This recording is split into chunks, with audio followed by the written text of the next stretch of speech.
So yeah, you got that one pitched on, and then when we're done, um, we can let's see how it work. Yeah. I want to see if I can see this like on my phone. Oh, yeah. Want to interfere with the video? Probably not. Oh, I want to make sure that we're good. I don't know. And let's see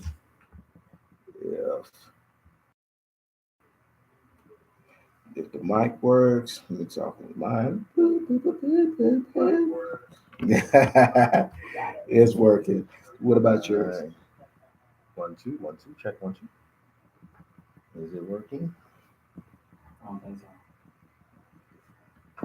People are gonna be like logging in because they see the thumbnail of like me and you, and then they're gonna see him. Like, what happened to us? Yeah, exactly.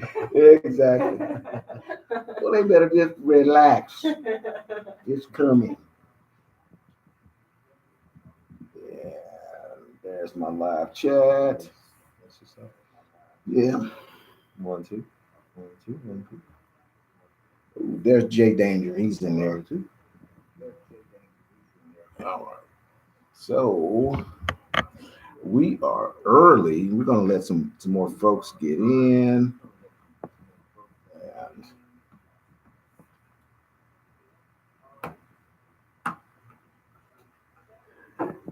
And hi, you always want Mr. 50 plus, not Mr. just that old dude 50. I'm just a normal guy, just like the rest of y'all.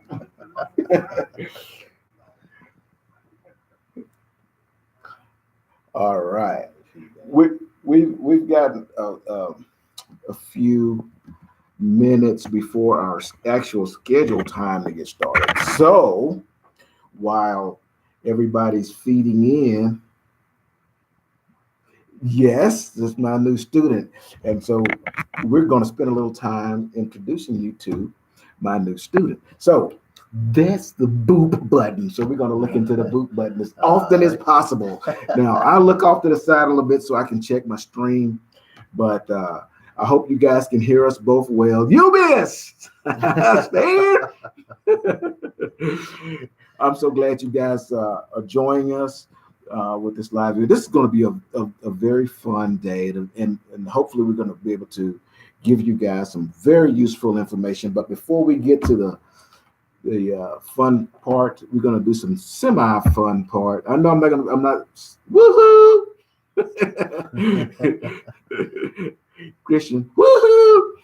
Okay, let's get to a little bit of interviewing.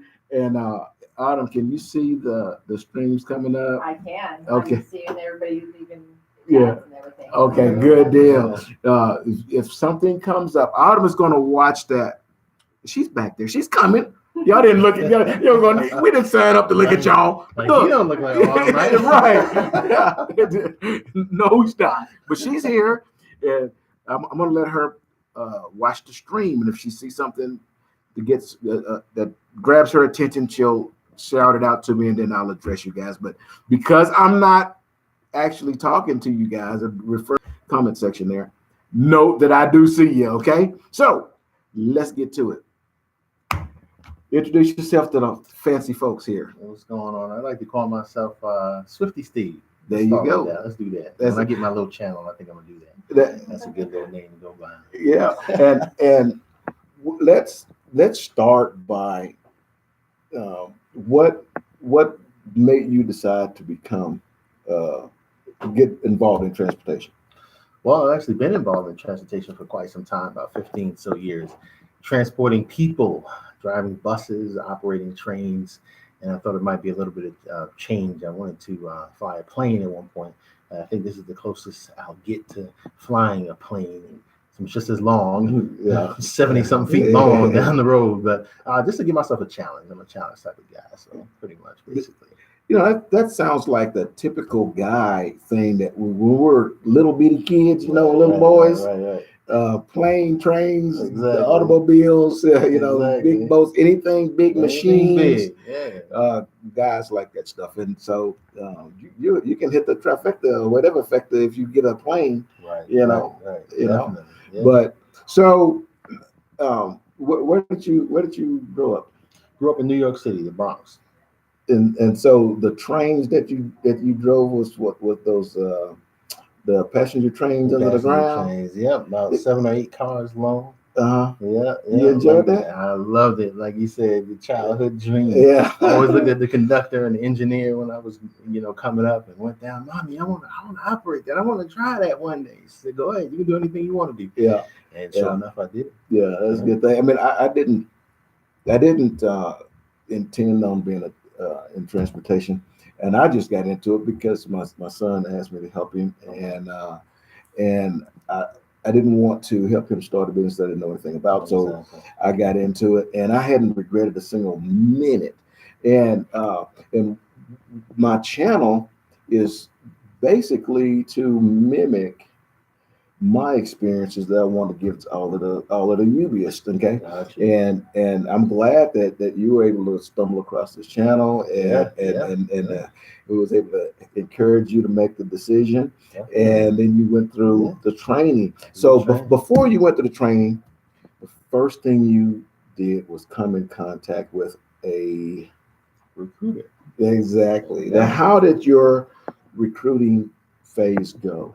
My experience with a recruiter was actually pretty smooth. I've heard all of these haunting and daunting stories about bad recruiters, and basically they just want you. When they got you, and they're not returning your calls, and all kind of stuff's going on, and you're kind of walking into the dark.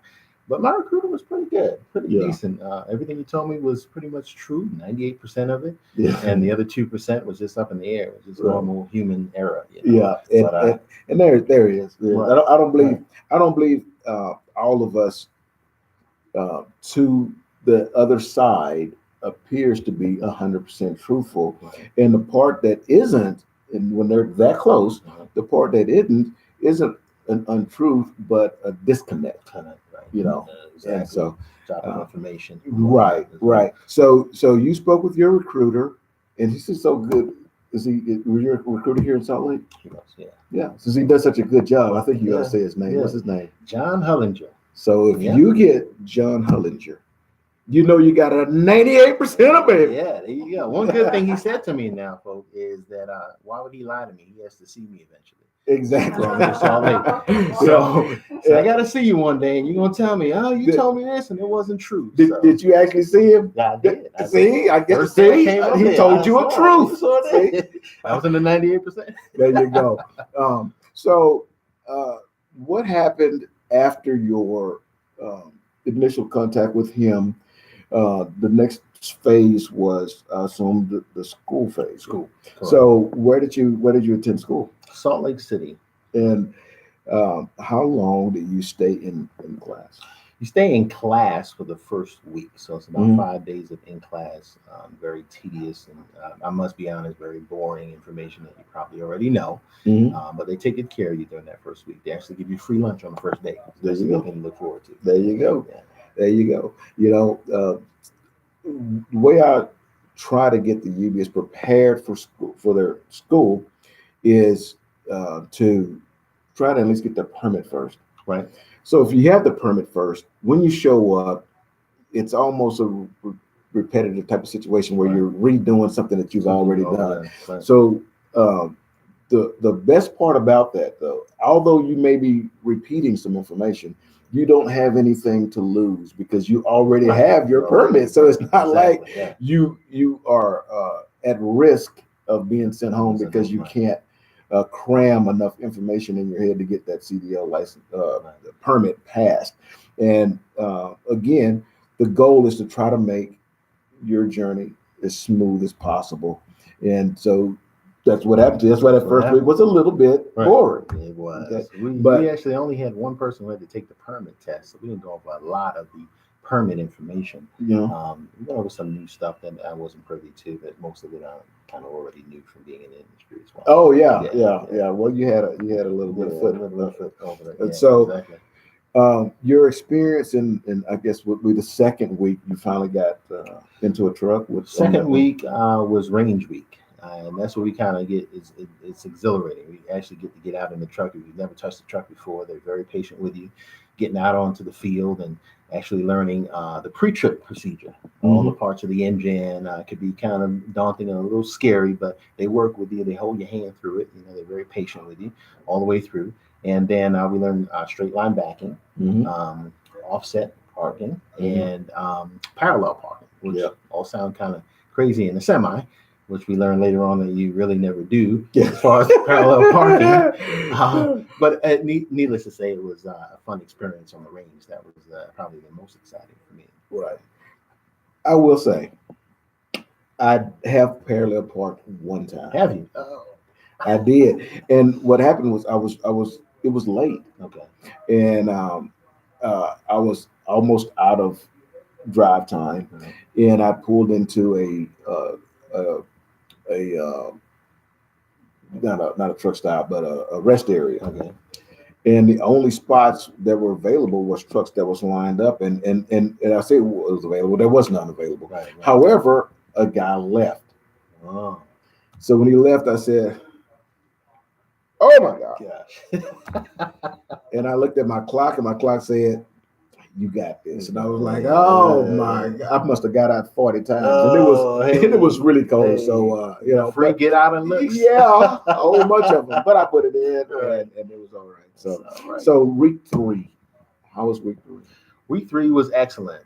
I enjoyed week 3 because we actually got out. That's the road portion of the training. You actually get out on the road.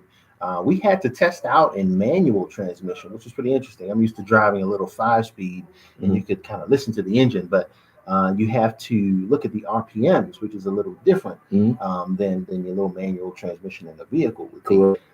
So they took us around business parks and taught us how to turn the vehicle, give us an clearance, such what to look for on the test and whatnot, and pretty much got you prepared. We went up in the mountains here in Utah, which was very interesting as well. Yeah, we get to do it every day. Yeah, we're gonna do it every day. So they prepared me very well. For hanging out with 50. Yeah, because you're gonna go through 5 seasons in one day through Utah. That's for sure. I know. So I don't, like, as I've said it before, I don't know what Utah did to piss off the gods, but they get it every day. I tell you. So, but it's fun. You get used to it, and good thing about going through Utah's right now is springtime. So all of the antelope. They've separated. The males have gotten away from the females, and the females have had their fawns, and so you get to see the itty bitty little fawns with their mommies. So fun thing to do. Right. Plus, it's a nice scenery driving through there. Yeah. So test week. How did you handle this? Was it stressful? Test week was stressful. It really was. We had those last couple of minutes, which they were actually days, because they kind of put you in a room, and each day you don't know that you're going to test until the actual day.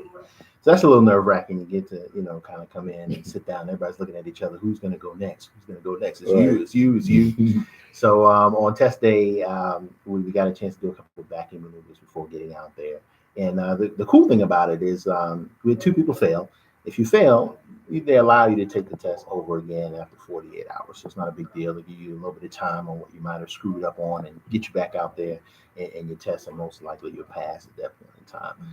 But the testers are very intimidating. So, very intimidating. Even though we test right here at the facility, it's still very intimidating, like you're actually, doing the state exam. So, right. But yeah, we had almost, I think, 2 people failed out of 12 people we had testing. So we did pretty good. Yeah. And then they test 48 hours or so later, and I'm certain that they pulled it off. And I will tell you, if for some reason you struggle again, it's still not over for you. They're going to work with you. Right. They're going to help you. They want you to succeed just as bad as you want to succeed. So we are 4 minutes into Autumn's time. So I will see you for the next month. So thought I was going to say in a week, right? Yeah. So you can have a seat over there. Right. The police going to come and get you. No, they ain't gonna come get me, man. Y'all want me to do it? Come on. Let me do a little. Let me get up on this YouTube with y'all. I gotta hit my punchline too. Okay. Really is up to you. All right, stick that on. Yeah. And as you guys can see, this isn't autumn either. My hair was good, man. You got, yeah, I'm starting to get seasick with all them waves, you know. But okay, introduce yourself. I'm Matt. I'm a mentor here. I've been with Swift since February. I've been driving in the industry about 5 years now. I love it here at Swift. What did you, if without, stepping on anything too major, was it a major company that you came from? Mm-hmm. Yeah. I came from Prime. Okay. That's all I can say. Yeah. I'll be honest with you. Prime was a company that I considered before I went with Swift, and I had some reasons why, but at the end of the day, I'm fortunate that I did go with Swift, number one. But there was some, another major thing too, and that is I wouldn't have been able. I had to go out of Texas to get my license. I didn't want to do that, but Swift just makes everything so easy. Yeah. And so and it was right here in Texas, and I just could not pass it up. And I am so glad that I did. It's pretty laid back here, man. Everyone here is laid back. It's more family oriented. Yeah. Open doors. Nobody has a closed door. That's around it. Here, so. That's it. If you've gone downstairs and walked the executive row down there, the door ain't open. You can see right through it. Yeah. And most of them are open, and you can go in. Now, that doesn't mean you just go to your terminal, go straight to the boss. Okay, we gotta follow the protocol. But if push can shove, you can go to somebody for some help. Yep. So, you are mentoring. Yes, sir. Yes, sir. Getting ready to get my third student. We leave out on Sunday. Mm-hmm. We're going for 3-0. There you go. There you go. First two pass with flying colors. But my students, I like for them to be independent. Mm-hmm. And I just do what the title says, mentor. Guide them through the trials and tribulations that they're gonna go through out there on the road. But right. I like to let them feel like, hey, I'm by myself. This is my truck. I'm the captain of the ship, and I'm just a figment of their imagination. Right. And that's worked really well. Yeah, a lot of people that comes up there and that I meet out there, they say, "Oh, that works good," because I'm laid back. Yeah. I'm out there. Right. So you see a lot of that. Yeah. And I just let them flow, do their own thing, and they'll mess up, and I'll go over there and say, "Hey, this is what we're gonna do this time. What works for you?" Right. Because I like what I tell them as far as their driving and their backing and stuff. I can't see what they see. Right. So, and that's 100% correct. So we go out there, and I let them find their own comfort zone, and I just help them perfect what they already found for themselves. Right. If you had any advice that you would give, this channel, by the way, as you know, is a rookie channel, and what we focus on is those who are new in the industry and those who are considering the industry. So if I'm out there and I'm considering the industry, what would you say to me? As far as coming into the industry? Yeah, I'm thinking about it. I'm on the fence. What would you say? Just gotta, take it with an open mind, just don't be negative when you come out into the industry. You hear the horror stories and people saying they had this experience and that experience. But the best experience is the one that you're gonna experience on your own, Mm-hmm. And then when you get here and you get linked up with the school, or you go out with a mentor, ask questions, That's where a lot of students, they don't ask questions, and they be like, if you don't ask questions, then your mentor gonna think, oh, he got it, they got it. Right. Ask questions, because I was always taught the dumbest questions is the ones you don't ask. Right. So, yeah, I've heard that too, but I'd have been asked some dumb ass questions, bro. I ain't gonna say it. I've been asked some dumb questions. Yeah, you can ask a dumb question, but ask it. I mean, it's like when you're in school and you have a question, and others have that same question, but you have the courage to answer it. Ask it, and then everybody gets an answer. Yeah. Good deal. I appreciate you. All right. Man, hey, that's me. Yeah, I know it. I'm starting to get seasick again. Let me leave this guy alone. All right. Now, for what y'all waiting for, keys. Ta-da! Okay, let's clip that on wherever you feel comfy. Okay. And looks like we have quite a few in there. Okay, look at it. Look, mine all dangly, but next time I'll have my little clip. I saw it on the floor of the truck when I was like, where is that? Then I walked off and left it. Oh, no. Okay, so it's time. I promised you guys that we're going to have an opportunity to talk to Autumn, a recruiter. And you guys, in just a little bit, I'm going to ask you to start sending in your questions for her. But before we do that, I'm going to interview her. We're going to ask a few questions, and we're going to banter back and forth a little bit. And throughout our conversation, you may get your question answered. And if that's the case, please let someone else come in and ask a question. That way, you know, we can eventually get out here and do something else. Don't think we don't want to hang out with y'all, but what time you got here today? I don't know, 7. Yeah, see? Don't even know. It's been here so long. We want to get out here too. So I want her to be able to go home to her family. But I do appreciate her spending her time. Again, I want you guys to know that what Swift is allowing to happen here is not something that generally happens. So questions that you guys ask, whether or not we can answer it on this platform or not, you'll know because I won't answer it, okay? Doesn't mean that your question went unnoticed, but I might say, Call a recruiter. there you go, okay?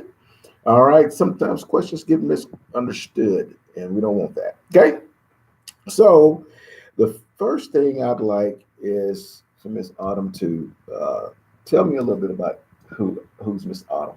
Okay, so this may surprise some people, but I have my CDL. I drove truck for a year. Yes, ladies. Yes, ladies. I learned to drive a 13-speed semi-truck. I have pictures to prove it. Yeah. Yeah, I worked. I did not go over the road. I worked locally for Pepsi. Mhm. But let me tell you, I unloaded my own truck, and Yeah. sometimes on a dolly. And I used to pick up 1,000 cases of soda pop a day. So I'm one tough chick. So, but going through that process of getting my CDL permit, my DOT physical, finding a trucking school, and then going through the trucking school and learning how to shift, and then, learning, passing my CDL, and then going out and looking for jobs. I pounded that pavement. I know what it's like when you get out of school and you need training. And I didn't understand that the trucking industry, that there's insurance involved in these trucking companies, and they can't hire you people that don't have training. And that's Right. what's great about Swift. It's all inclusive, right? Correct. So, but yeah, I mean, I'm just saying that my experience personally brought me to being a recruiter, and which I love doing. Yeah. I've just taken a glimpse into what a recruiter does in 5 minutes. And I would rather be on the truck. I'd be great honest with you, because a recruiter has their daily tasks are enough to drive you to drink. It's I don't know how you do it, but I mean, the day in the life of a recruiter. I mean, tell me what a recruiter actually does for me. What is a recruiter's job? What do they actually do? For me, I feel like I'm a guide to people. Like I'm walking them step by step through the entire process. I'm here to, have you get all the stuff that you need in the beginning, and help you get into the school, and then make sure that you graduate and all your paperwork and everything goes smoothly. So I'm here to walk you through the hiring process. Now, I've watched you do just a little bit, of your day, and it's generally me sitting over there waiting for you to find some time for me. Yeah. And it's so much. Not only are you handling the new driver that's you're on the phone with right now, Mhm. there's a list of contacts folks that you have to make contact with on top of the ones that you're already working with. Right. So there's a batch of new ones that you have to make contact with. And I mean, I don't know how you can handle so many different phone calls. And I mean, what happens after you've helped a student, a new person become a hired person? You got them in. Right. They've gone to school. At what point do or is your reach done? I mean, there has to be a point where you're no longer in their pocket. So tell me what happens after you done your part. Usually it's when the driver gets coded. I'll give them a call. I'll say, hey, this is your driver code. You're going to be waiting for a phone call with your mentor, and good luck to you. Have fun, And so at that point, my job is over. I've gotten you hired. So if they hear those magic words, good luck to you. That should be their cue to, Right. Because and the problem is they don't know the process afterwards. correct. Yeah. Correct. But it's not that you're done with them, but the mommy bird eventually has to kick the baby bird out of the nest. He's got to spread his wings and go. Yeah. However, in this industry, it's not quite you fly on your own. You're passing the baton. It's someone else that then takes over, and then that person should have to be available to answer the student's question that is now the new hire's question. From that point forward, who would that person be? What's their title? Your driver manager. So first you'll have a trainee driver manager, so someone who will be temporarily assigned to you while you're a trainee on the truck. And then after you complete your 200 hours and you now are a solo driver, you will be assigned a permanent driver manager at a terminal. Okay, so there's like a middle person before until you get to, because it was the same way with me, and they did contact me. They even my phone was in the bunk, so whenever they contacted me, they couldn't reach me with the phone. They would come to the Qualcomm that, hey, we'll get a chance, give me a call, and they're there to answer the questions that you have along the way. I get questions. Generally, the questions that I get is, I've been out of school for 45 minutes, and I'm not on the truck yet, and the earth is opening up, and I see hellfire coming. I'm falling in. So what are you going to do? That's what I'm getting, and it's not, a lack of patience. I think it's just being. They feel like they're out on their own, that there's nobody there.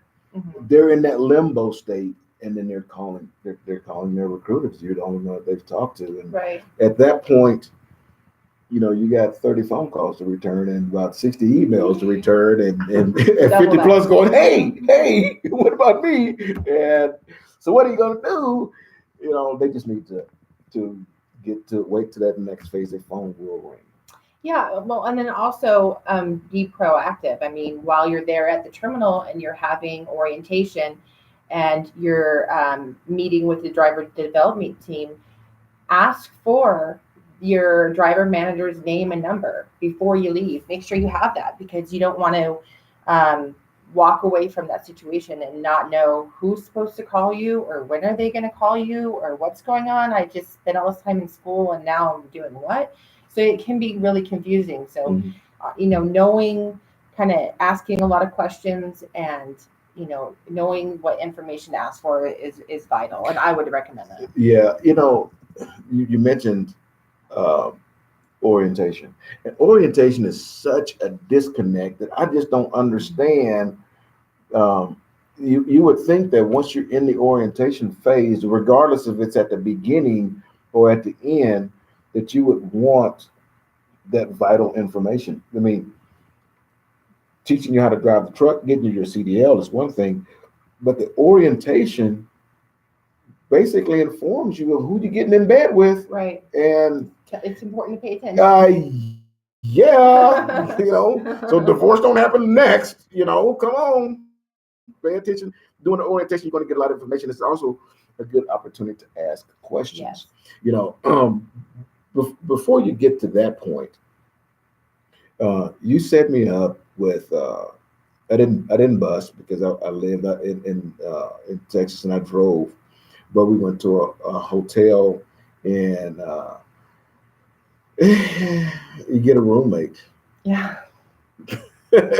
My first roommate. Oh my God. Really? This dude, I can say it because he doesn't work with he didn't even make it through the school, but this dude drank 18 cans of beer. Okay, yeah, that's not allowed at school. Yeah. and this is not the whole week.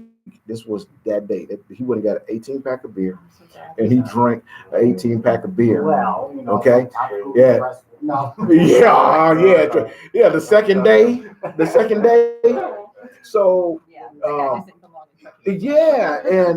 and I was like, dude, and he said, well, if I don't, drink this every day, I don't go to sleep. Literally, that's what he told me. So because exactly something, but because I had my permit, he went to the permit class and I went next door. Okay, we was at Corsicana, and the guy who did the first day was the guy who runs the facility there, and he said, you can't drink, not even in your own hotel room. And if they find out that there's anything in that room, everybody in that room is gone. Oh my gosh. And I ain't no stool pigeon, but I stooled on him real quick. As soon as class was over, hey man, I don't drink. So them, the can that runneth over in that room ain't none of mine, and because I just didn't want to. I'm not gonna put myself up because he wasn't gonna make it anyways. He's alcoholic, straight up, and sure enough, the next day he couldn't pass the physical, and he couldn't pass the physical because of some of the medications that he's on. Wow. Yeah. On top of the alcohol. Yeah, he on medication and drinking all this, but. What would happen if I had a crappy roommate? Oh, you just you would go to the hotel and just say, "Hey, can I have another roommate?" So you know what? I get another question. I get asked if I wanted a single room, could I upgrade and pay the difference or whatever if I wanted to get a single room? If I didn't want a roommate. So Swift will pay for half of it, and then you would pay for the other half. That sounds pretty good. I wish I'd have known that. I'd have been, I want to be three of them. And to learn how to share space with a person. Yes. Yourself, because you gotta go on trouble. Correct, and it's only for a short period of time. Right. I always kind of explain it or think of it as it's trucking summer camp. You just get to meet your friends and your roommate and who's in your cabin with you. Let me ask you this. I'm asking you questions that I'm asked, and I'm hoping that I'm answering some of the questions that are popping up. What did I say? We haul. Can you? I don't know what that. Hours over 11. Hours over 11 hours. Yeah. I understand. Yeah, I don't either, but I saw that word right there, and I'm going, is that vocal? Is he cussing? Can we haul? I think he's asking if we can haul over 11 hours. Oh. And that one of them words kind of sound, you know, kind of look little. Yeah, I'm like, what the hell? Can we all who? Okay, we get back to it, Josh. All right. Let's get that one. Yeah, that was kind of funny, but JZ. yeah, Jay-Z is cool. What are you talking about? He's talking about passenger and dog and. Oh, passenger? Yes, you can have a passenger. They just have to be over the age of 12 and cannot have a CDL themselves. And you have to pay an insurance fee for that as well. And we also have a dog policy. You Mhm. can bring your dog, has to be under 40 pounds. Yep, and it cannot be a pit bull. Yeah. You know, I don't give a damn if it's a puppy and you getting them stunting pills. Right. He don't never grow bigger than 3 pounds. His name is Pit Bull, and Swift don't let him get in there. That's it. Okay. Another question that I get, and if you see as you're watching the feed, you see an interesting question, make sure you tell it to me, and that way we can involve it. But I'm trying to give you guys some questions that I get all the time, and people ask me.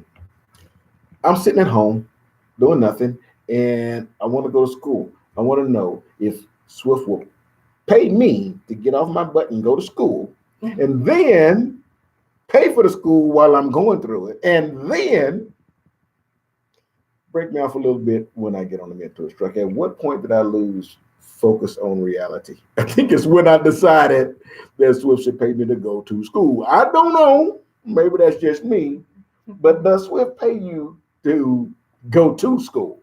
No, we do not. Yeah. So there's phases 1 and 2 and 3. 1 would be school. That's 3 weeks if you have your CDL permit and DOT physical, which you always need to get when you want to go to trucking school, and you need to get that in your own home state. So you have to have a driver's license from the state in which you live, go down to the DMV and take a permit test, and then go see a doctor to get a DOT physical. Once you have those, you come to school. You go to school for 3 weeks, and it is not paid. You have to feed yourself while you're here. But we do provide the transportation to get here. We provide you with the hotel and transportation to and from the school. And then from there, when you have your CDL, we hire you, and then we put you with a mentor. Yeah. And that's when you pay. And then you start making some money. Okay. Now, there are some companies that tend to start breaking you off a little bread prior to the mentoring phase. Make no mistake, they are not paying you. Okay. It is a loan.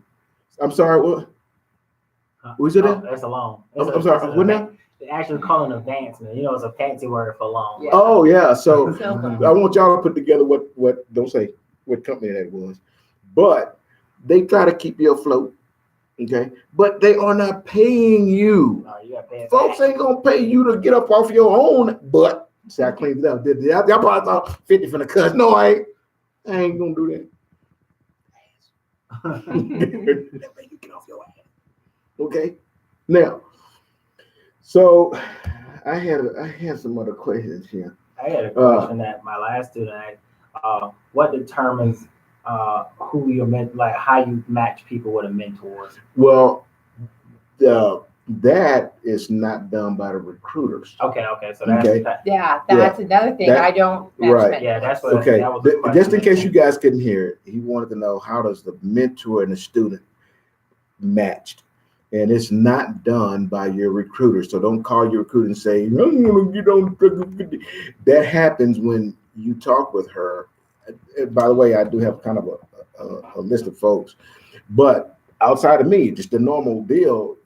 Driver development handles that, not Right. your recruiter. Yeah. And we will sit down with I driver do have development. the ability to put on the file that the student requests 50, Correct. but that's at the extent of it. So when driver development opens your file, they will see in bold red, request 50.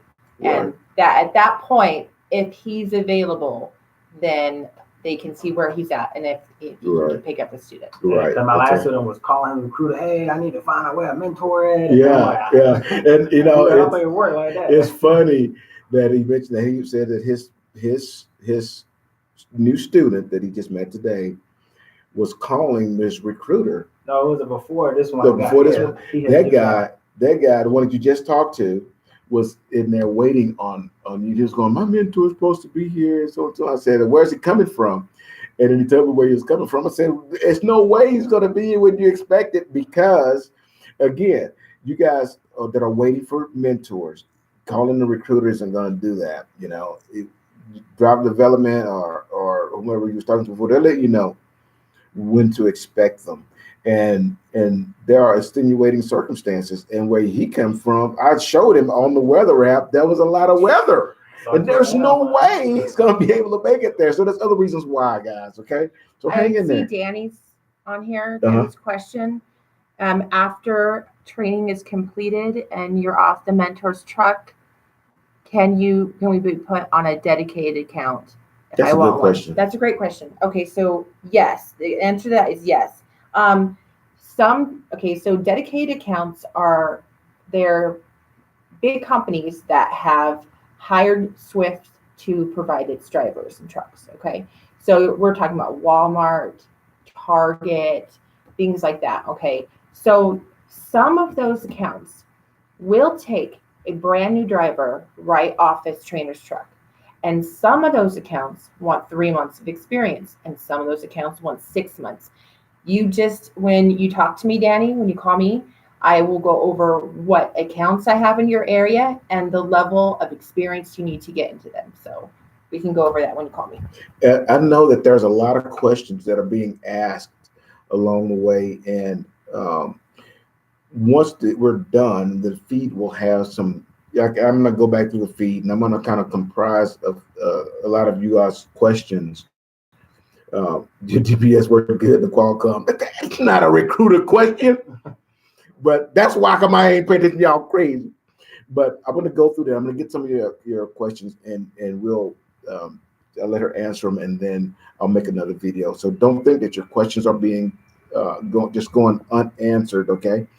Again, I told y'all there's going to be some questions that need to be answered privately. Okay.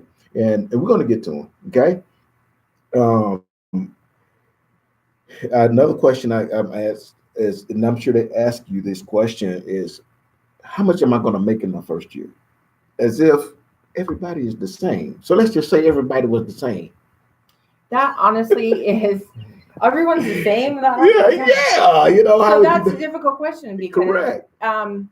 You're talking about, okay, is the person going to be a dry, driver? Are they going to go reefer? Are they going to go flatbed? Are they in an area that has a dedicated account that they can get into?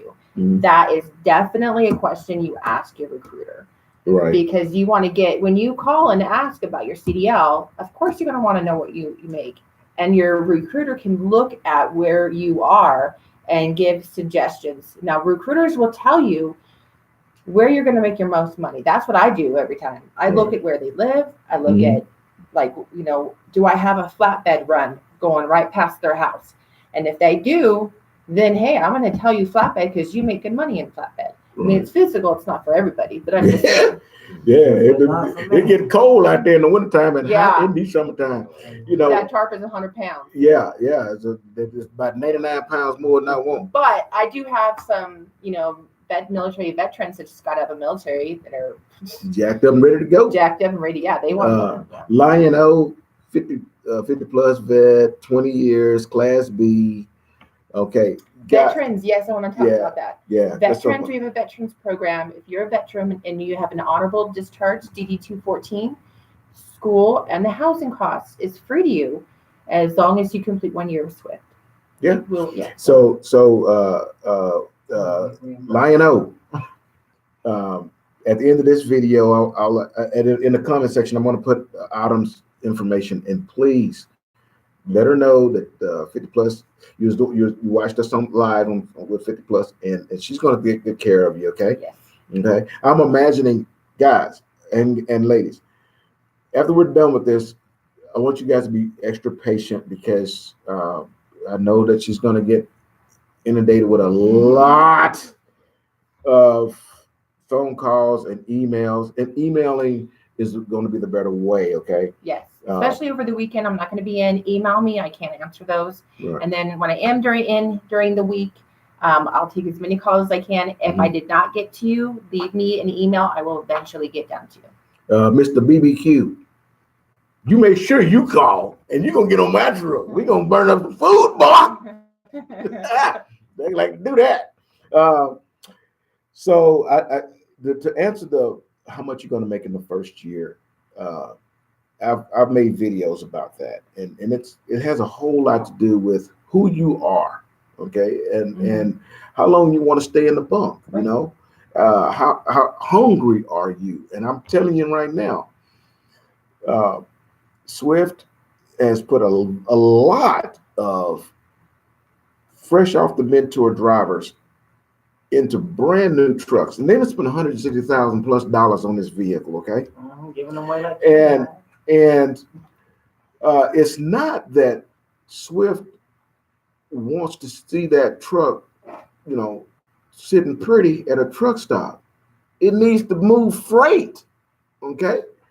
And if you're not moving the freight, they're not going to give it to you. They're going to give it to someone who's going to make the money, okay? I've made videos on how to run, how to make the money, how to listen to what I'm telling you. You want to know how to make the money in your first year? You can make yourself valuable. Raise your stock. Make them look and say, this guy is well over 2,000 miles every week. You know, he's running hard. He's, you know, he's still platinum. They bumped into nothing. You know, he drop off, pick up, good work habits. That's good stock, bro. That's good stock. You want to know how to make money. You can make as little as you want or as much as you can. That's how much it pays. Straight up. You raise your stock, and when the freight start doing this, and they have 5 loads to go out, 20 people waiting on those loads, 15 of them turn 800 miles a week, 5 of them turn 2,000 miles a week. Which ones you think going to get the load? Right. Come on. This is a business, okay? They need to pay for that brand new truck they just put you in. Roll, man. Burn fuels. You want to know how much money you make? Shit, go out there and make it, man. And don't blame somebody else for your falters, okay? Don't blame somebody else because you don't want to get out the bunk at, you know, when your 10 is up and start running because it's 5 o'clock in the morning or 2 o'clock in the morning. And you're used to getting out of bed at, you know, noon when mom had come down to the basement and knocked on the door and told you your sandwich ready. Great. Okay.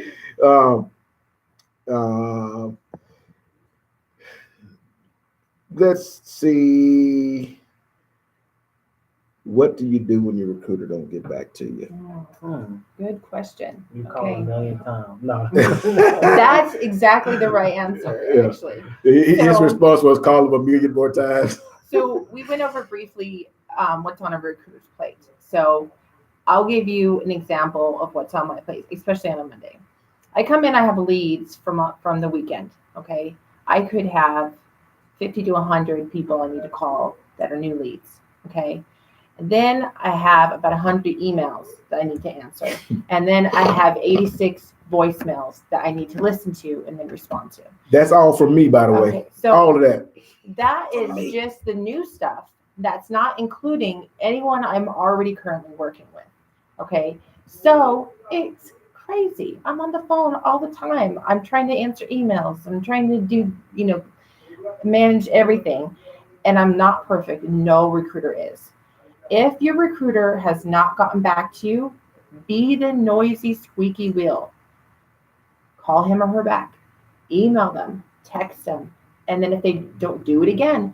And they will get back to you. It might be the next day and not be as fast as you want, but they've got a lot going on and they're trying their best. So just completed my school and got a CDL. I'm waiting for what to show up in the stream in DMV. In the meantime, I'm flatbed in Florida. will be able to have a mentor come down to Florida to pick me up. He's flatbed in Florida? Yeah, I think that's what it said. Flatbed in Florida. He's wanting to know if a mentor would go pick him up. And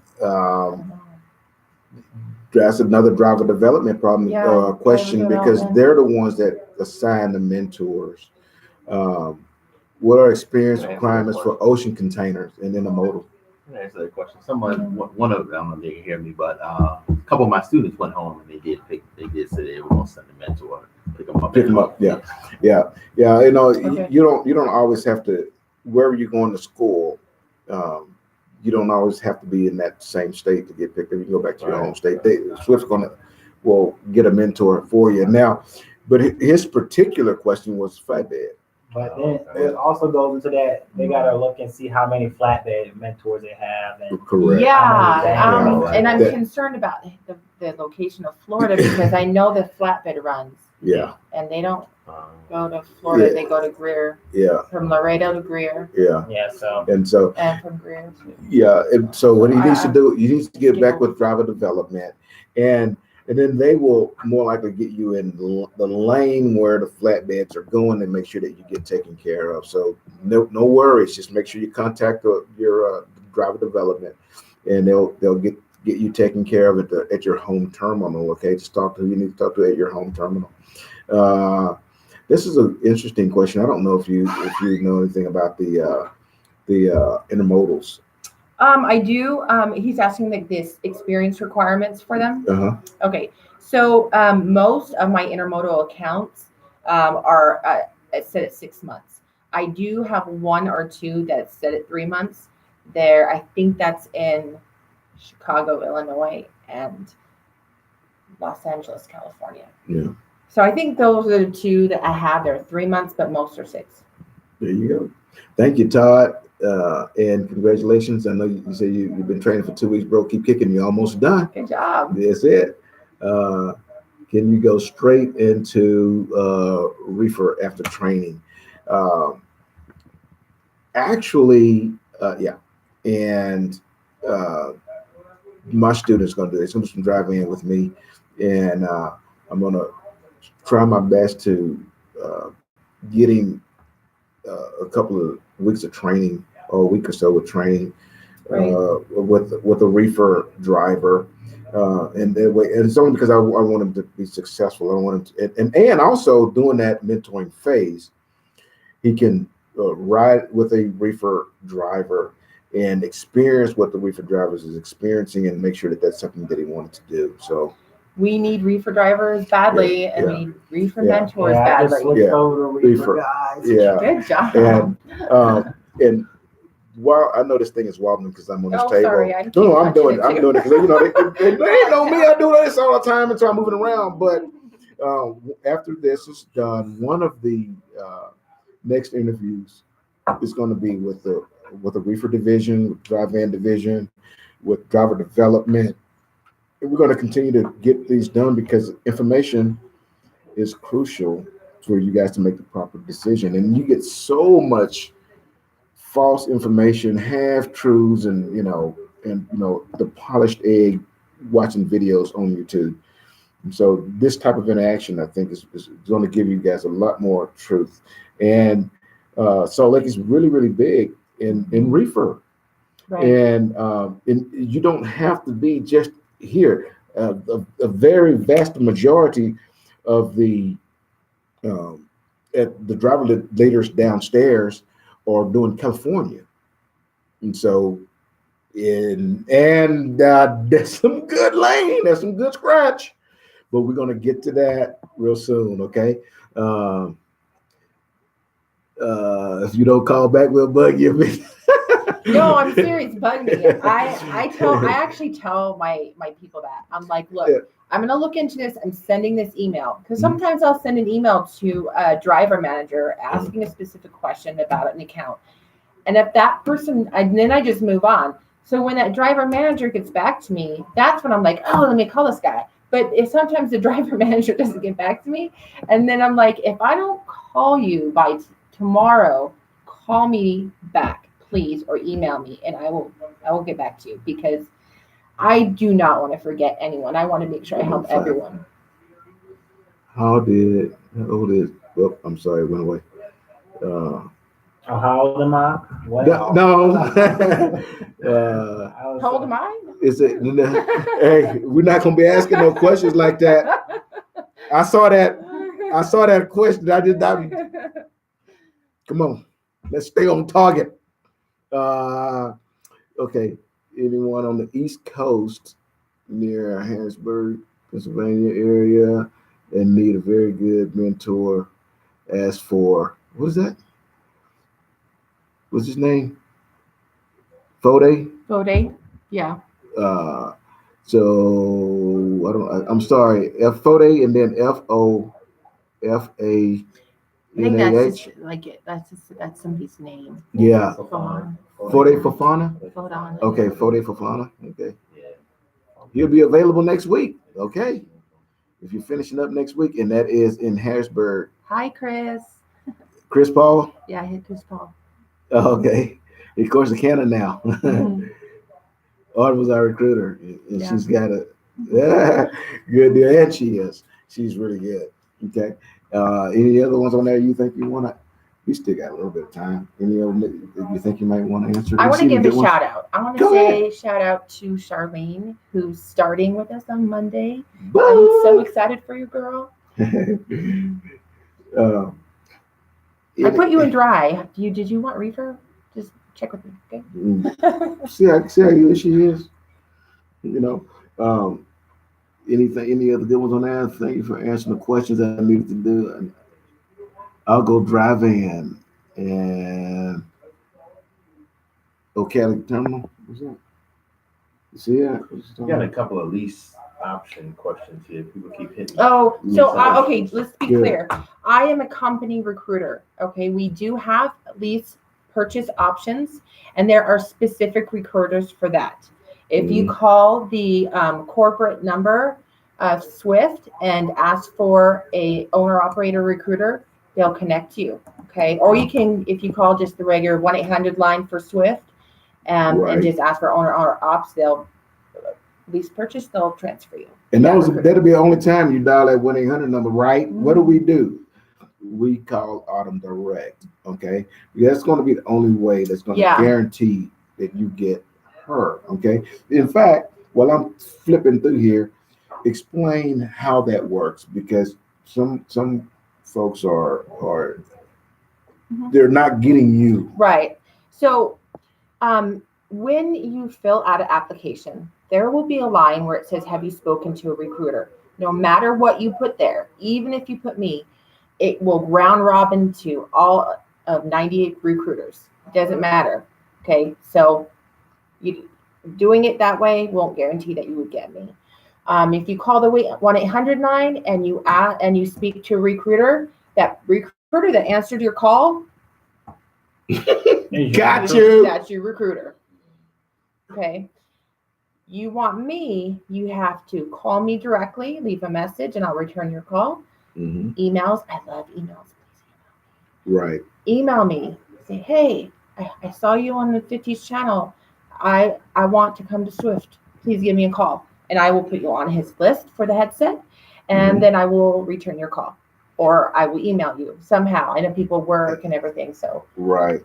And I do want you guys to understand how it works. I need for you guys, when you're getting very close and you've already spoke to Autumn, you don't know that you're on my list because you've spoken to Autumn.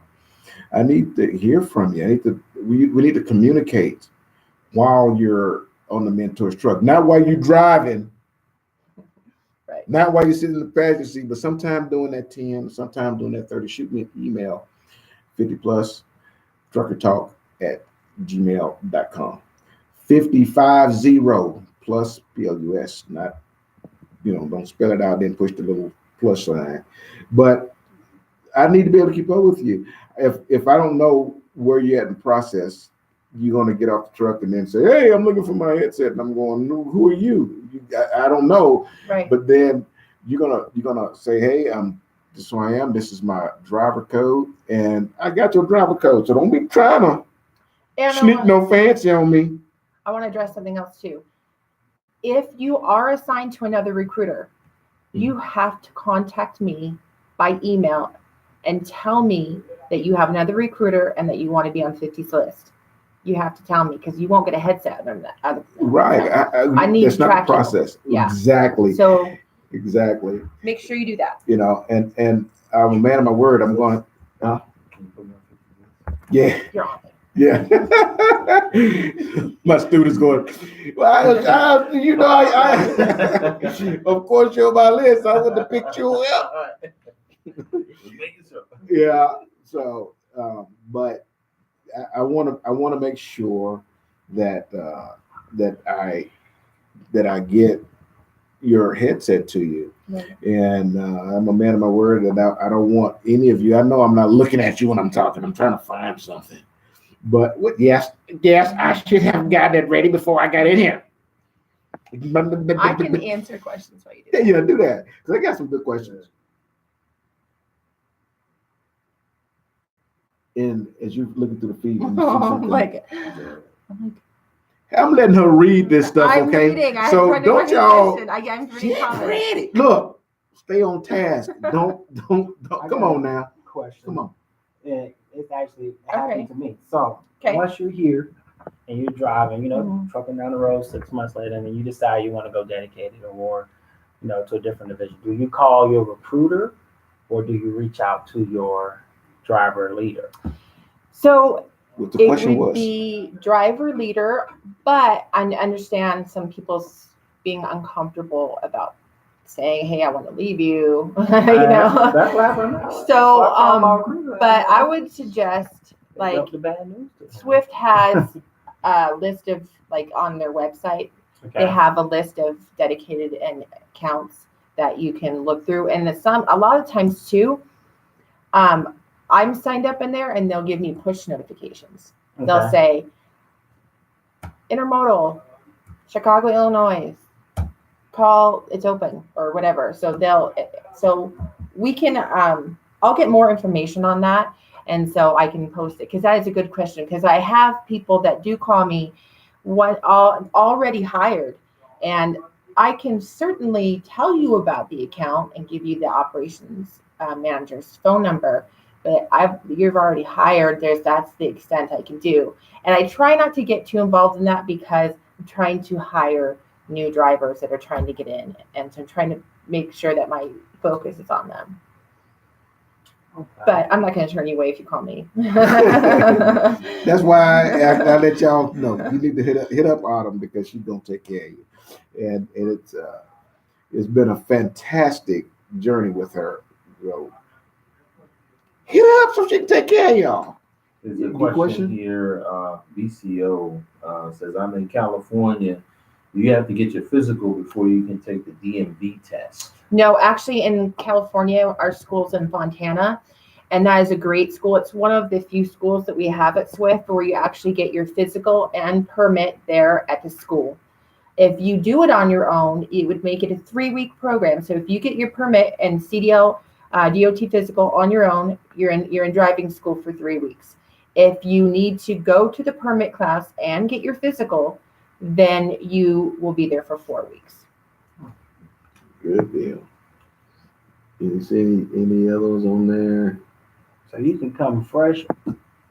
Does Tim wants to know if the Academy has manual transmissions? And Good question. yeah, because I was going to ask you about Phoenix. Someone told me Phoenix Had an automatic? Yeah. That's Word is crazy. their face. Yeah, and I have heard that too. Yeah, So if you guys are on the fence, get it done now, because it is being phased out. But I'm telling you, as a trucker myself, you don't want an automatic restriction on your CDL. You don't. Right. You want to have a long career in trucking and be able to drive anything. What if one day, after a couple of years at Swift or down the road with Swift, you decide you want to drive an oil tanker and be closer to home or whatever? That is not an automatic truck. No, that's not an automatic truck. You're opting yourself out of of any potential job that you could have. Yeah. because you got a restriction on your license. The same thing happens when you test in a dump truck. You got your CDL, but guess what? You're all restricted to dump trucks. You'd have to go to school all over again Uh-huh. to do your Class A. It is so surprising that you say that, because one of the UVs, and he, oh my goodness, I know he called you, and but he had that same deal. What he actually done, he did what I've told you guys not to do. And the reason I didn't do it because you told me. Remember when you probably know, because I just, it's been a long time ago. But I was actually going to I was going to actually acquire my CDL first, then come here. And I would have made a crucial mistake.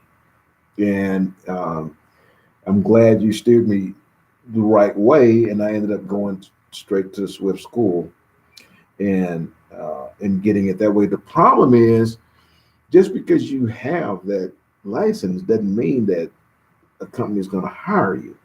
They don't know how you acquired that license, and you starting off wrong. Okay, why go through all that anyway when the company's going to do that for you? We can hire someone that's been through a trucking school, a different one, but Yeah. we're going to put you with the trainer right off the bat. Yeah. So you may as well, and then there's no guarantee that you're going to get. There's no guarantee that they're going to hire you even if you go through their school. Okay, but you've been vetted pretty good. They're not going to invest that kind of time in you if they believe that you're unhireable. Okay, so a few things that you would not have received was that vetting process before you got too involved and dumped a bunch of money into getting your CDL. Then they pluck a hair follicle and say, "Man, you're doing crack. You can't drive a truck. Come on." Well, you would have known. You were a crackhead. You would have known before you went out and spent all that money and got that CDL, because that school didn't care, because they're not hiring you to drive. They hiring you to take your money so that they can, give you a CDL. It wasn't until you found out, that, because been buried, and they found a bunch of people buried under your house and you did 40 years in prison. Now all of a sudden you want to be a truck driver and find nobody want to hire you. Well, maybe if you'd have went through the other process, somebody would have said, "No, man, come on. You need to go finish your sentence," and then you would have not made the mistake of going to get a CDL and then find out that you're unhireable. Yeah, the first thing a recruiter will do when they talk to you is they'll start asking you a series of questions, and those are going to determine whether or not you are eligible to be hired by Swift at all. So Correct. before they start answering questions, they're going to say, "Hey, this is what I need to know," and then we'll go through it that way. And at the same time, you'll also be able to know what type of license to get, and because the other guy did the same thing, he ended up finding out that he had a commercial driver's license, but he couldn't drive semis. All he could drive is dump trucks and stuff. And we got them dump trucks here with. Man, dang show. Come on. Did y'all find any other good questions? I know y'all got some good questions on here. Yeah, there was one. Difference between Knight and Swift. Oh. Now, the difference between Knight and Swift. They're two different companies, Yeah. but one truck's got Swift on the side, the other one's got Knight on the side. The Knight start with a K, and the Swift starts with the S. Yeah. Okay, and that's the difference. Now, I know what you're saying. Damn it, 50, you giving me this. Well, let me tell you something, brother. I know what they both do that I like, and that's pay in American currency. Okay, right. I want y'all to listen to me. Okay, what does it matter? What does it matter? It's not my job and your job as a driver to make executive decisions. Our only thing that I care about is that my Qualcomm goes off and I get a load. And when I finish that load, I get paid for it. And I don't care whose name is on that.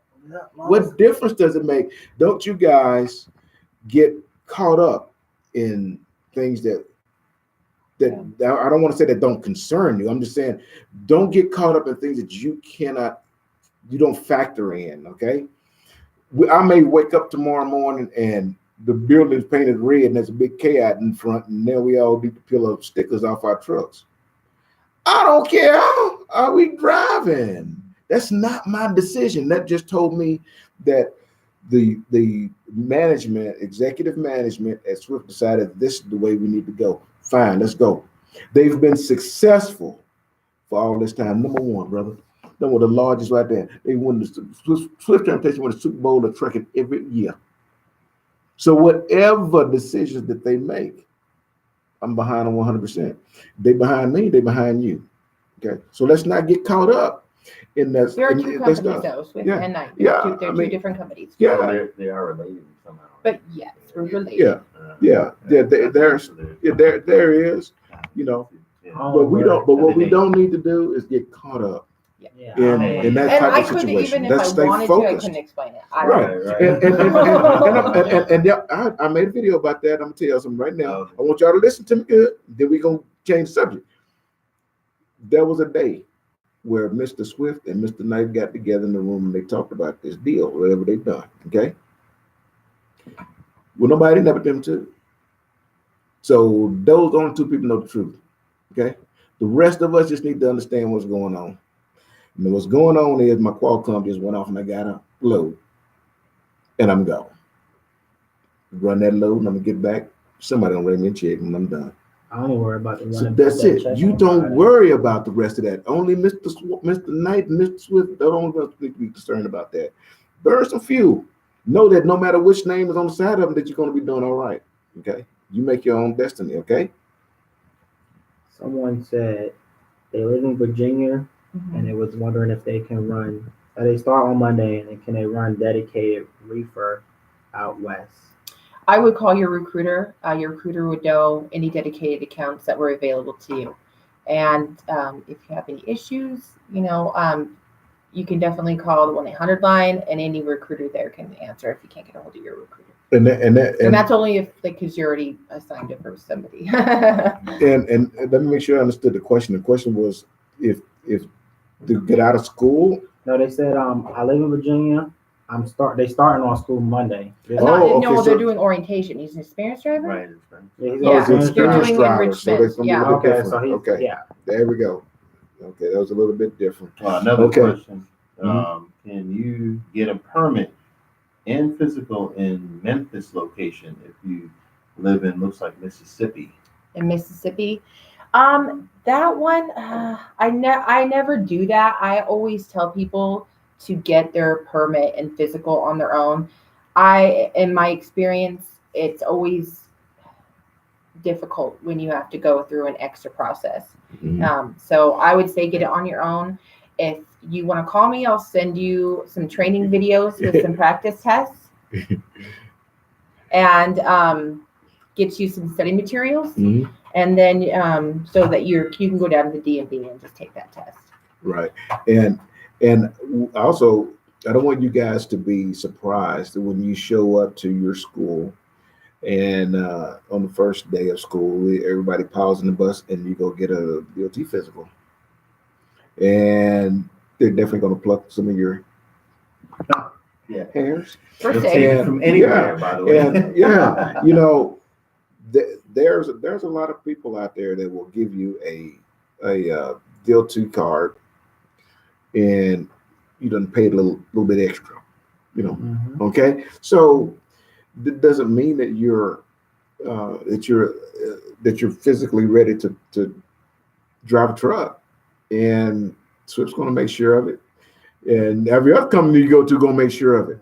Okay, but here's one good thing about getting your DOT physical prior to going to the school. If the doctor that's doing that physical is legit, he may uncover some things for you that prevent you from wasting your time. Maybe you have you may need to do a sleep study or high blood pressure or whatever. Okay, what I'm speaking right now is very general. Okay, I don't know what the situation is. I'm not the doctor. I don't do the DOT physicals. So what I'm trying to say is the reasons why you should get your DOT physical prior. First off, you can't get your permit without getting the DOT physical first. That's the first thing, and you want to try to get your permit before you go down there. That's number one.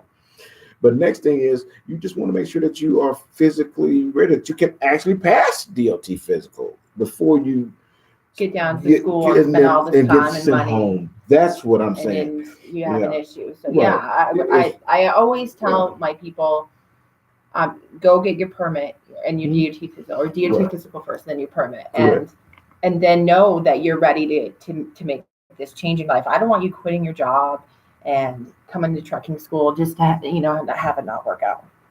Right, and so just because you've heard that, well, the school is going to still be the same amount of time regardless if you got a permit or not. That's not the point. The point is you need to make sure that your ducks are in a row as best that you can get them, okay, and with as minimal surprises as possible. You guys found any other fantastic questions? Jason or something said he wants to drive all over. He's coming over as an experienced driver and wants to go all over the country. What is his best option? Refrigerated runs all 48 states. So yeah, that we would love to have you. Give me a call. Yeah. And again, I'm going to put Autumn's information just under this video, so you guys can definitely give her a shout as soon as we're done. Again, I know that I'm skipping a lot of questions, and if I don't, when I make the next video, if I don't include your question in that, you can always please email me 50 PLUS plus, okay, 50 plus truckertalk@gmail.com. Email me the question and I'll respond to it right away. Right away, as soon as I possibly can. You guys know I try to stay on top of that. We are hour and 16 minutes in. We'll take a few more, and then we're gonna burn some fuel. Frank Bellino says, I'm looking at night. Can I transfer to Swift after school? Yeah, you can do that. I mean, I wouldn't recommend it because usually you're entering in a financial agreement with the company that you're going to school with. So if you wanted to just come to Swift, then we could, just take you on as a student, and then you go on from there. So that's my advice. Right. And so, but technically, yes. Right. And again, I'll have her information down there. And I want you guys to understand, again, I'm going to repeat it. Be patient after you send an email. After this, I expect for her to receive an influx of emails and phone calls. They will be returned either via email or via phone call, but you guys are going to have to be patient. Hang in there. And I've watched what she has to do. I wouldn't do it. I wouldn't do it. I mean, I almost passed out. I mean, it's too much. It's too. I don't understand how they can get it done. I mean, they have to be trained just to be able to organize a day. It's crazy. I don't understand they can expect for that much to be done in the amount of time you got to do it. And it's just, wow, I can't do it. I couldn't do it. So I want you guys to be patient and wait for that to happen. So we got a good question. Let's see what we got here. Same guy, Jason, said, I applied before and got a really rude recruiter from Phoenix. I worked for Swift before and had an awesome recruiter out of Salt Lake. Her name is Megan Aubrey. So I'm guessing he wants the same recruiter, Megan. I don't know of a Megan Aubrey. We do have a Megan here at Swift who is wonderful. And she is in the Salt Lake City office. So I think her name is Megan Balding. Yeah. So I don't know if that's. It sounds close to Aubrey. Yeah, if Megan is still here. He speak texting it. I don't know. What you can do is, like, say you want a specific recruiter. One thing you could do, if you called the 1-800 line, you could specifically ask for a recruiter, but you don't want to have the I'm like, you don't want to give them your phone number because they'll look up your file. You can just my boss back. Can I get your phone? Can I get your phone number? Be like, no, can I just speak to Megan, please? Megan Baldwin. Yeah. Or Autumn Hendrickson. That if you have to call the 1-800 line, I would do it that way. But I mean, think of it this way. If you know your recruiter's name, so we all know my name is Autumn Hendrickson, right? So my email address to get a hold of me, and most of the email addresses are like this for Swift employees, is Autumn_Hendrickson. So my first _ my last name at swifttrans.com. And so you could do that with Megan as well. Right. Or you can call me and I'll just transfer you to Megan. There you go. That's probably better than 1-800 line. Yeah, about 50 cents in the can on your week. Okay, make it easy for you. Got to pay the toll. Okay. You're sitting quiet over there. You hadn't given us a question. You're making us have to read about. Melvin Vidal asks, Swift accept grads fresh out of school? Any base in Georgia? So wait, are they are they 21 or are they high school graduates? I think fresh out of school. I think what he's saying is people who are fresh out of school. That's what I believe he's talking about. Because by the way, I don't know if anywhere you can get a Class A CDL license to drive a semi truck under the age of 21, right? So yeah, you can get it, but not at Swift or any major carrier. You can drive within your own state and have a CDL at age 18. What I recommend is working for like Coca-Cola or Pepsi. There's local delivery places that will allow you to stay within your own state. Yeah. So, but you're going to look at unloading like I did. Yeah, and what if you're fresh out of high school? You're 18. You'll have a strong back. We had 18-year-olds driving trucks at Pepsi that had CDLs. Yeah. So if that was your question, that's the answer. But if it was, do they take fresh out of CDL school? Let's say he went to a community college and did it. Yeah. So we would bring you on as a trainee. That's what we call you. We would send you to an orientation for 2 days, go through the hiring process, and then match you with one of our experienced drivers. And then you'd go off from there. Right. Yeah, he's fresh out of truck school now. Yeah, there you go. I'm in trucking school. Yeah, we got you. All right. What is your policy? I'm not going to even try to pronounce that name. This Oglesby asks, what is your policy on needing extra time off, medical needs, illness, family emergencies, etc.? Okay, so yeah, that's communication with your driver manager. It is. You don't want to be scheduled for a load and then all of a sudden need to take off. You need to have good communication, and that's really where that comes in. Right. Emergencies happen. Let me just first say this. I don't take a whole lot of time off, okay? But there's never been a time that I've asked to be routed to the house and I've been told no, not one single time, not one time. Yeah, because some loads get you by the house. You call your fleet manager and say, hey, can I do a 10-hour at the house? Yeah, as long as it's not a high value, they'll be like, that's it. You would be surprised. You really would be surprised how Swift will work with you. Okay.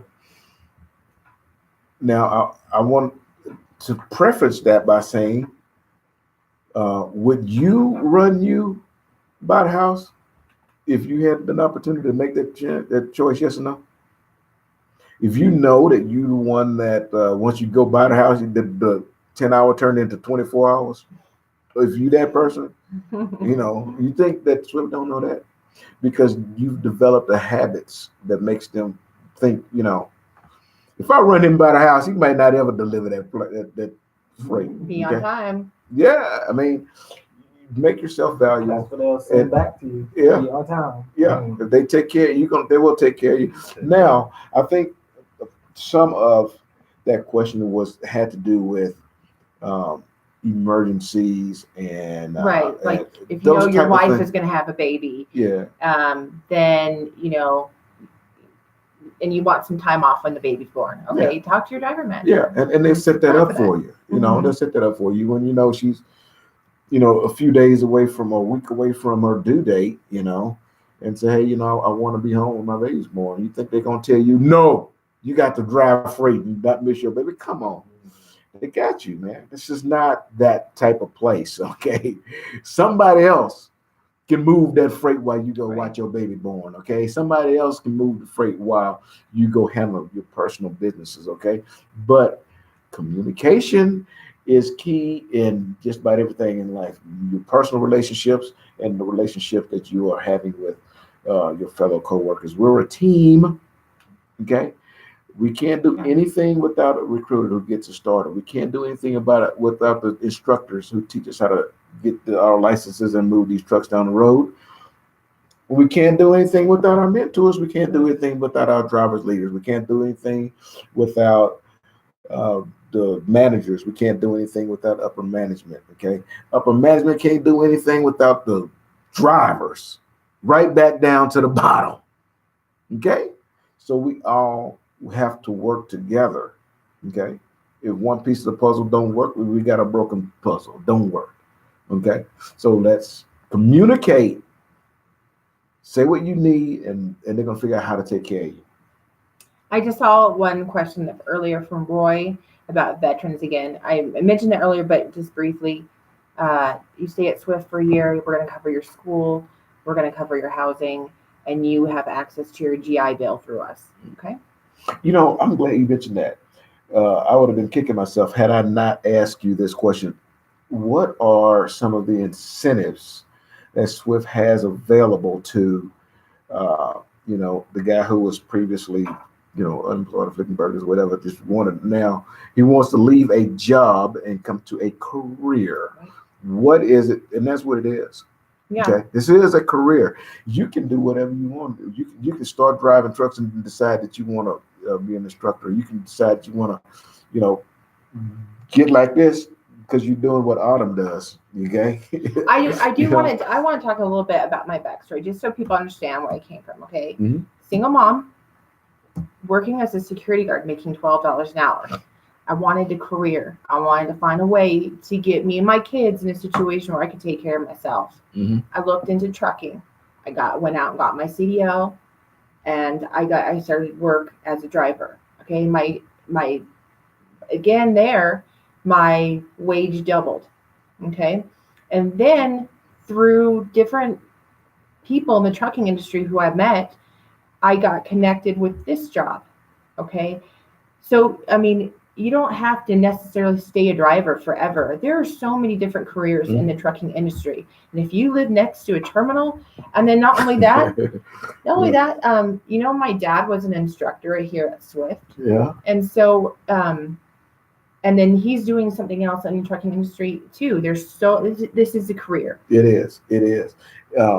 What incentives does Swift have right now to encourage that move to get new drivers at the door? I mean, something I had a sign-on bonus or something like that was my turn. Yeah, there's a $3,000 sign-on bonus. And how does that work? So for every 2,500 miles that you run, you'll get an extra $250 onto your paycheck. Mm-hmm. And so anyone, yes, when you drive 2,500 miles, how long does it take you to do that? Yeah, yeah, a week. Right, a week. Yeah, Right, so that Yeah. bonus comes to you quite quickly, it does. as long as you're hitting your miles. And it's after your midterm. I learned Yes. that today. It's after you get out and After solo. you are Yeah. solo driver, you need to be off your mentor's truck. Right, right.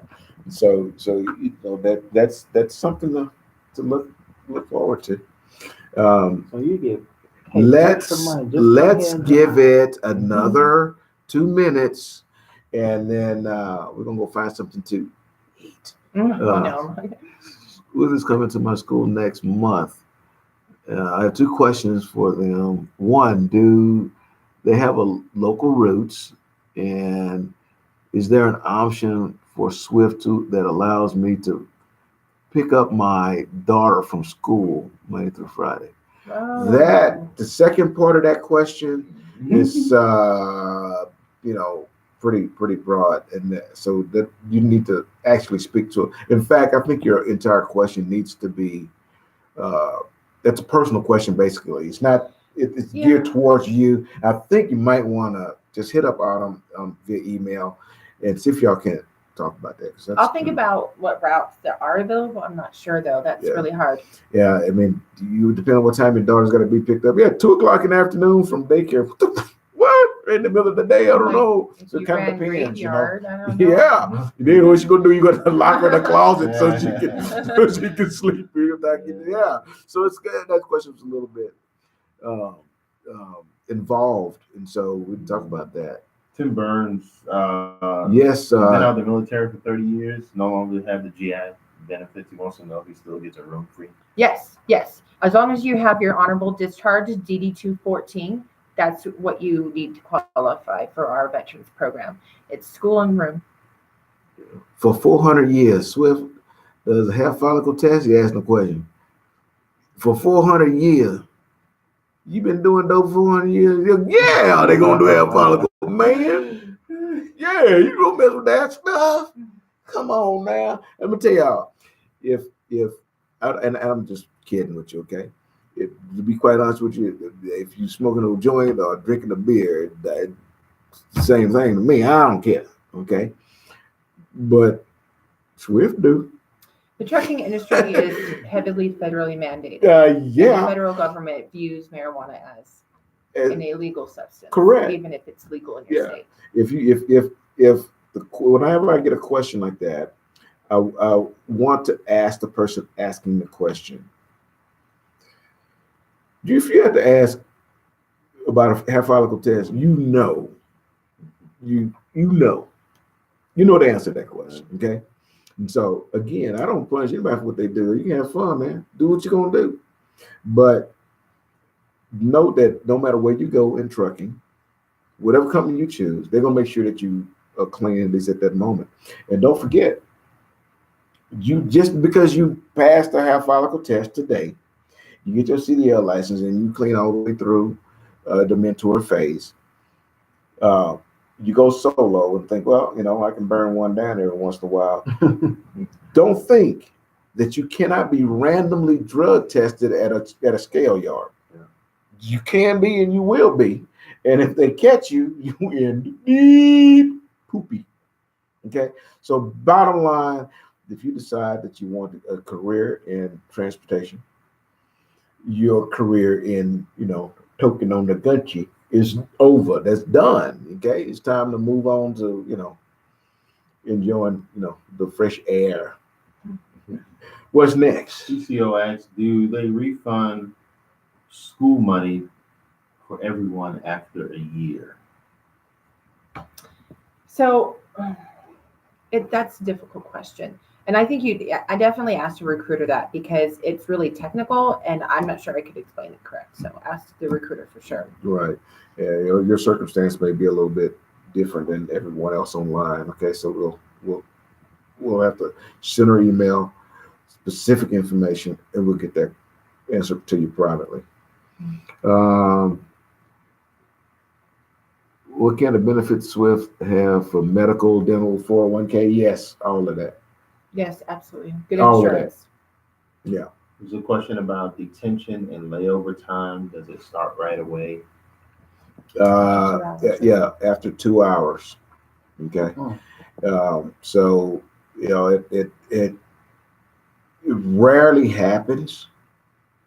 I've gotten it maybe 10 times, maybe. And that sounds like a whole lot, but I move a lot of freight because 10 hours I'm rolling. So I move a lot of freight and they'll give it to you sometimes depending on certain situations. The driver leader will take care of it if that she feels that the circumstances that you're under deserve that detention pay, or 2 hours has expired, and they know it because there will be a macro pop up on the screen and that you will respond to.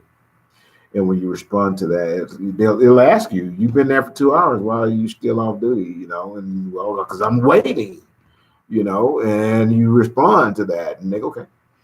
Then they'll say 3 hours expired. What's going on? And you say, I'm still waiting. And you just need to keep responding so they can keep up with what's going on, okay? But they're watching, and they got your back, okay? I think Tim Burns had one that was talking about retesting and a manual transmission. So the answer to that is no.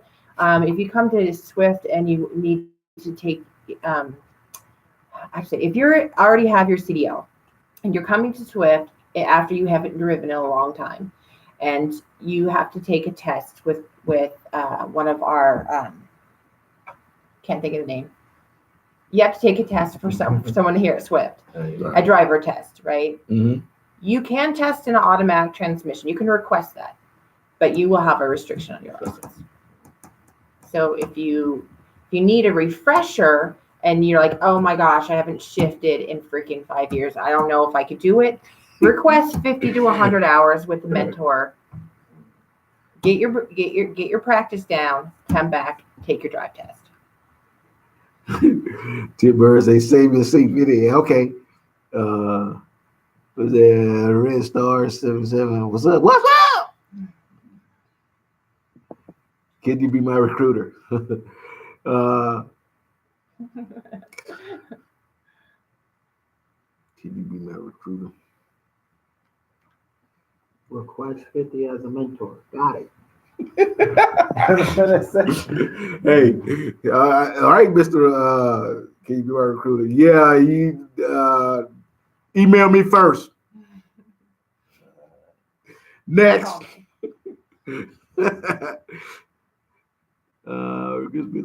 Got it. Yeah. My recruiter lied to me. Now I'm in the Army. Oh, this Army recruiter. Oh man, that sucks. Hey, okay. Yeah, you're talking about floating gears. Now, don't do that on the test. Do not float Don't gears float on the test. gears. You will automatic fail. Yeah, Automatic fail. yeah. Nope. Yeah.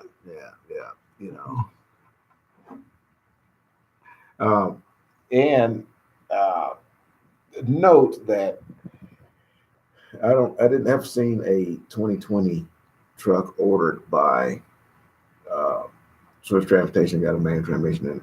No. Okay. Swift is like everyone in the industry. Yeah. And it's just going that way. Right. And it's because and guys, I really appreciate everything, okay? Will the floating fail test? Okay, he was fail test. Okay. Yeah. Running stop signs. Yeah. I'm gonna tell you this, and then we're gonna have to take us a siesta to be time. There's a reason why the industry is moving that way, and it's because as the older drivers are phasing out and retiring, and newer drivers are coming into the industry, there's been a shift. It happens first in the automotive industry, and then it'll trickle down to the big truck industry. But in the automotive industry, you used to be able to go to the a dealership, and half the vehicles there would be automatic, and half of them would be standard. And now, when you go to a dealership, if you can find a manual transmission car on that lot, you're lucky.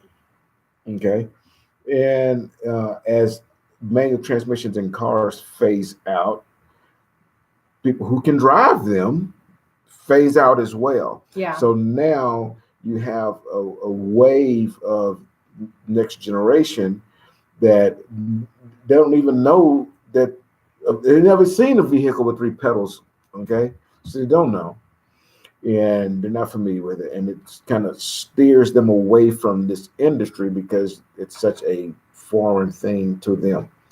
Not only that, these transmissions are not automatics, okay?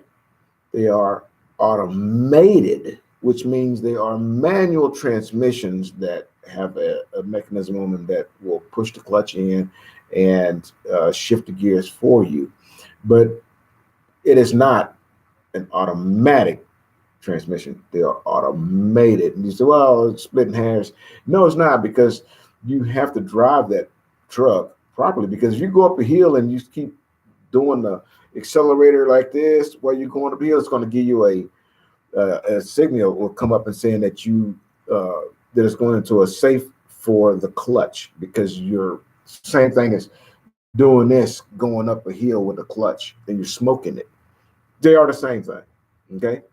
It's just that you don't have to switch the gears, and that's not a bad thing because it's a lot more comfortable to ride. But that's the reason the industry is going that way, man. A lot, if you're 25 years old, you probably haven't even seen a vehicle with a manual with 3 pedals on that side. I beg to differ. Well, I mean, honestly, I do like manual transmissions, but I mean, if you're stuck in traffic, guess which one I want to do? Yeah, all day long. Going up a hill, going down the hill. That's the wave of the future. That's the way it's going to be, and we're going to need to make those adjustments. Okay. All right. I want to say thank you to Autumn for coming in here and spending her evening away from her kids and spending that time with us. And I hope that we have given you some insight. If not, email me at 50plus trucker talk at gmail.com and let me know how horrible I've been, and I'll try to make it right. Otherwise, get in contact with Autumn, let her know where you heard it, and so we can get you on your road to burning some fuel. Yes. Okay. That's awesome. All right, you guys. Thank you. Autumn, are you going to give them the boot? There's the boot button right there. I'm gonna do a boop. Yeah, Okay. see, you see it right there? I don't know if I can do this. Right. Yeah, go. Yeah, that's wrong. It's right next to it. Do Did I it do it again. wrong? It's right there next to it. I Go did it. again. Okay. Boop. There it is. That's it. Yeah. Man, a lot goes into